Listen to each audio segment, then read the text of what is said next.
Performance Plus presents the Summit Club Podcast, your business roundtable discussion for sales and business leaders, with your host, Bill Statz.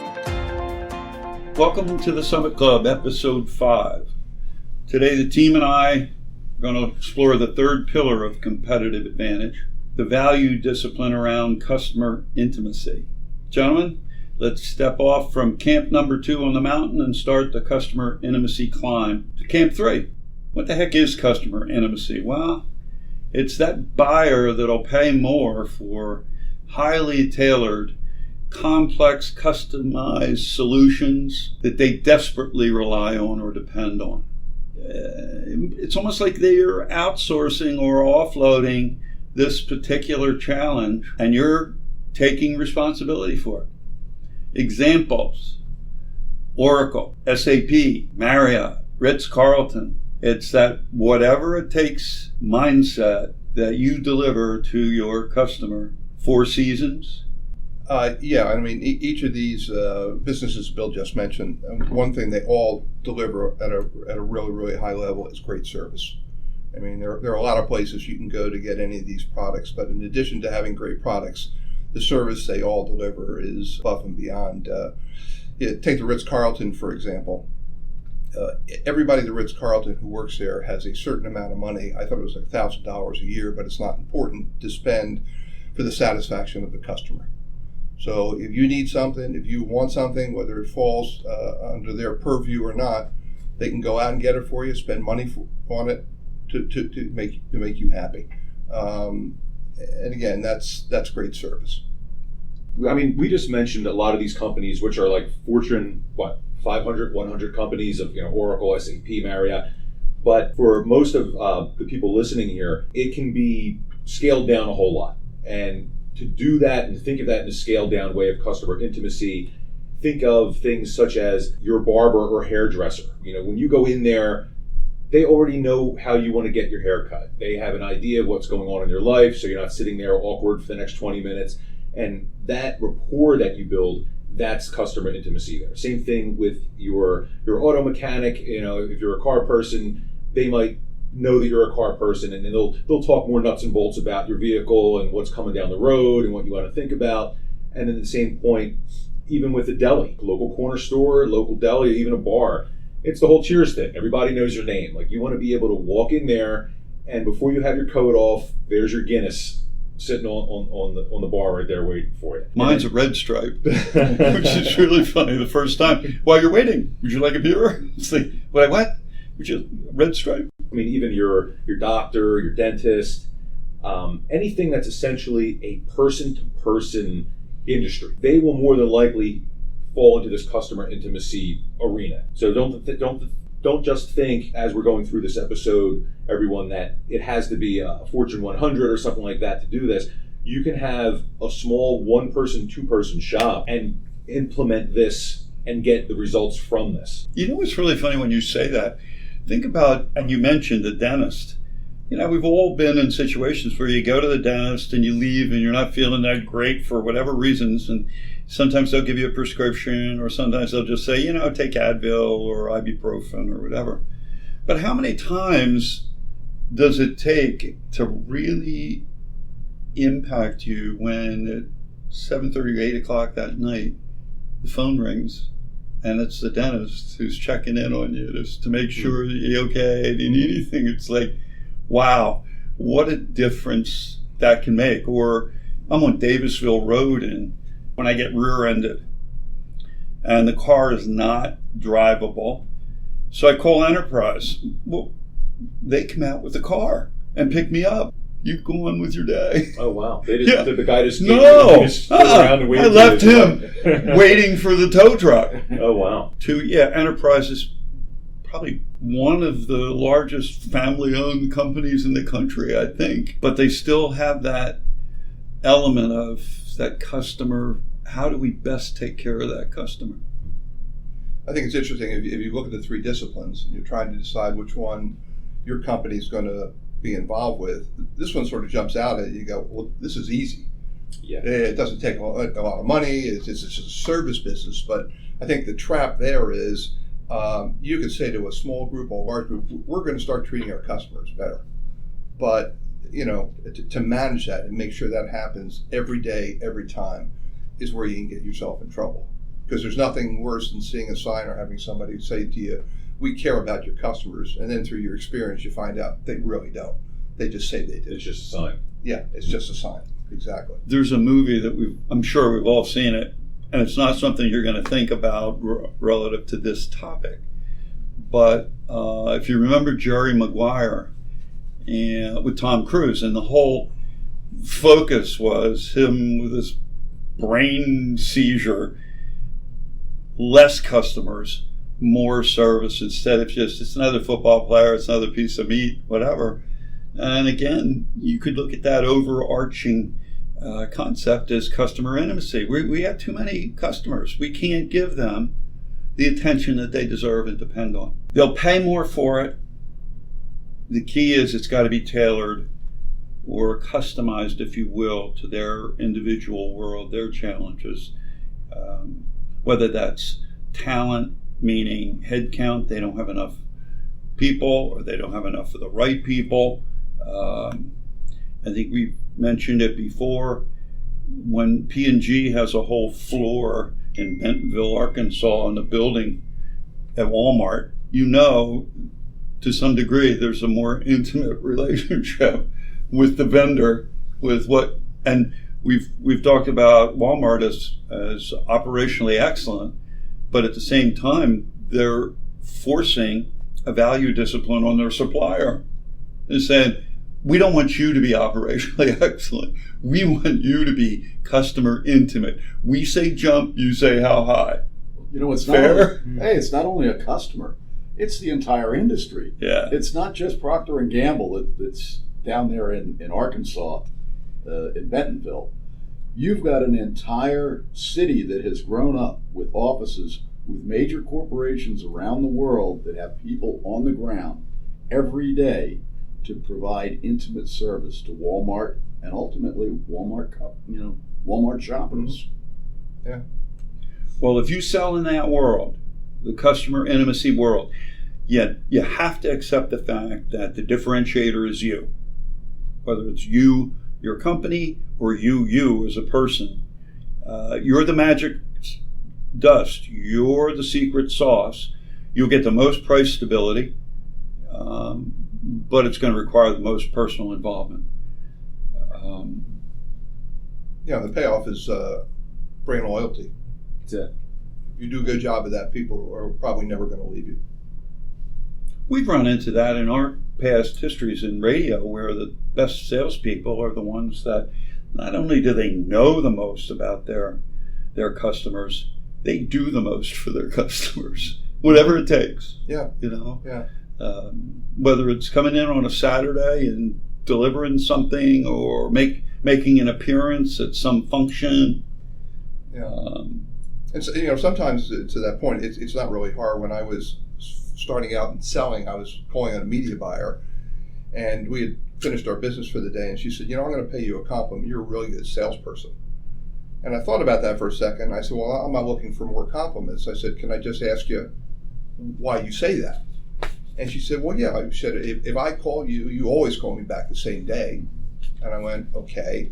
And if I need something, you always get it to me when I need it. And if there's a reason that you don't think you can, you'll call me and ask me, is it okay if it takes a little longer? So you would think everybody does that, but everybody doesn't do that. So sometimes it's just really simplistic things, and being considerate of the person you're dealing with and following through, that's going to separate you from everyone else. It's funny with personal experiences. When's the last time your insurance person called you to find out if you had all the coverage, or did you have too much coverage, or whatever? I never hear from my insurance person, ever. They just pay the premiums and hope nothing happens. Yeah. Well, it's interesting. When you do have a lot of insurance, which a lot of businesses do, and you call for that review that you haven't had for several years, and then you find out you're going to make substantial changes in your coverage, it lends the question, why didn't you call me? Why did I have to call you? Yeah. And I mean, that's the opposite of customer intimacy, but just a simple follow-up, to your point, Yeah. Rick. Right. And a care and concern for your customer is a first step toward customer intimacy. Yeah. So it's the inverse. Even though you might be a commodity to the client, you can't treat your clients as if they're a commodity as well. Well Right. said. Think about when's the last time Fios called you to let you know about a whole new pricing plan? No, I never. When you call to complain, they then say, "Well, you know, we have." It's almost like they have a matrix where it's like, "Ooh, really upset customer. Offer them a better deal," but they're not telling you first, you know. And, The next time they call will be the first time they call. yeah. It's interesting you mentioned that. I opened my bill the other day, nor did they call me when they let me know they just increased my rate by $30 per month. Can you imagine how much money they make just by people not looking at their bill? Ever try to figure out your phone bill? It's impossible. It is impossible. It's It's so many pages of I don't know what. Right. You can spend most of the rest of your life trying to figure it out, and I think that's calculated. So if we were the video, one of the videos that the team was watching, and it's like figure out what you're not. Whew. Well, we could come up with a real big list of what these people aren't. You know, they're not this, they're not that. I don't know what that leaves. You know what they are? They're a monopoly. They do whatever they want.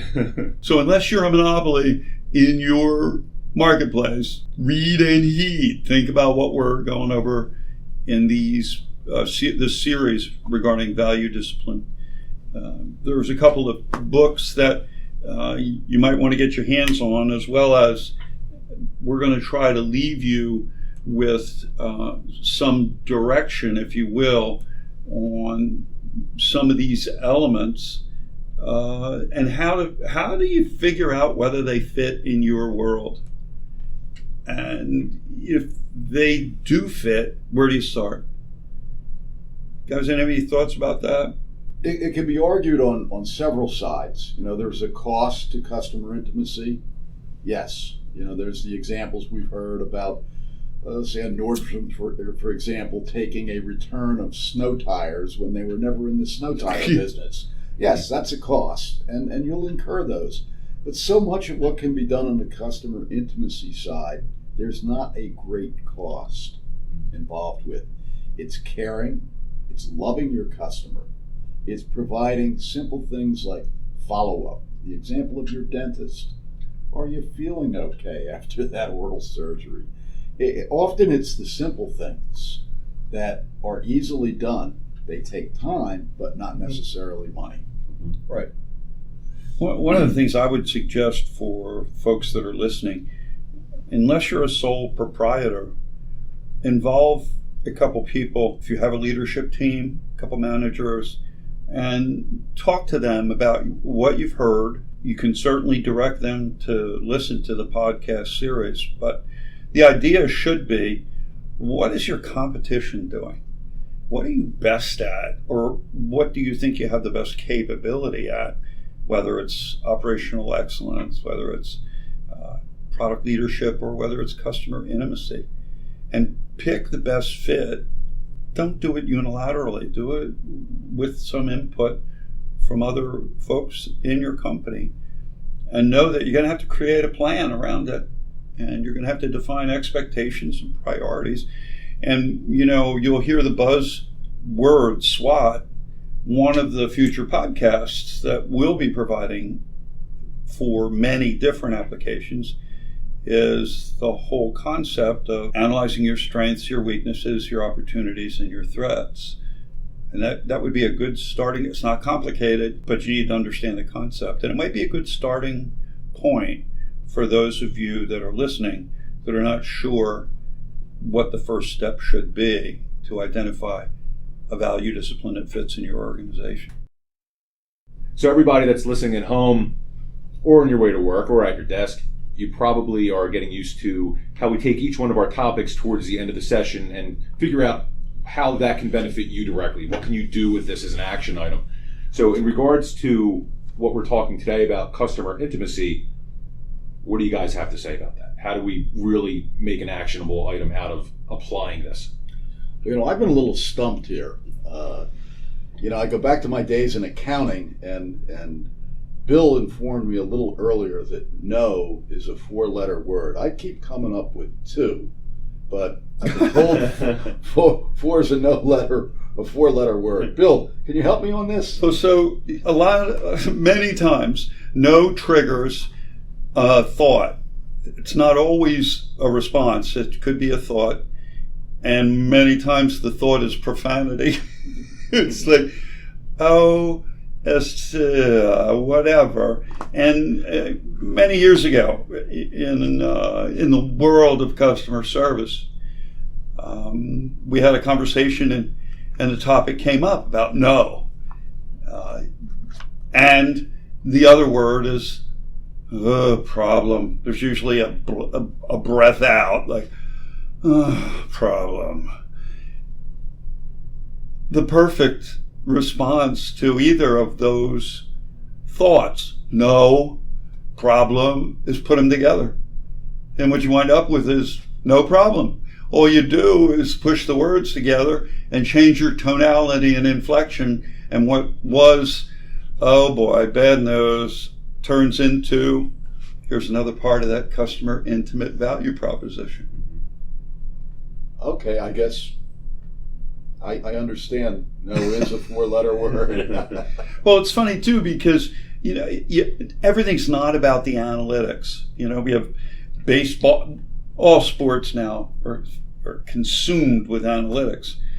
But if you're trying to figure out how you could encourage or grow your culture to be more customer oriented, have a cookbook, have a recipe where you're challenging your people to use the right words so many times a week. Find a spot to change no or a problem into no problem, no worries, we can do it. I think also, even if for some reason you're not going to be able to give the customer what he or she wants, if you just say, rather than going no on the spot, let me go back and take a look at it and give it some thought and see if we can come up with something. If you then come back, I think, and explain to them why it can't be done, they're going to be they may not like it, but they're going to be more accepting than you just saying on the spot, no.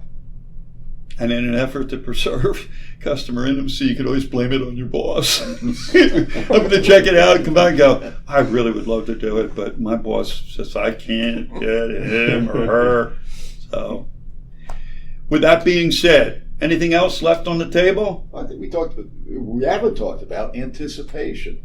We mentioned, anticipating needs and having, ready solutions for situations that are going to come up in the whole process is important to customer intimacy as well.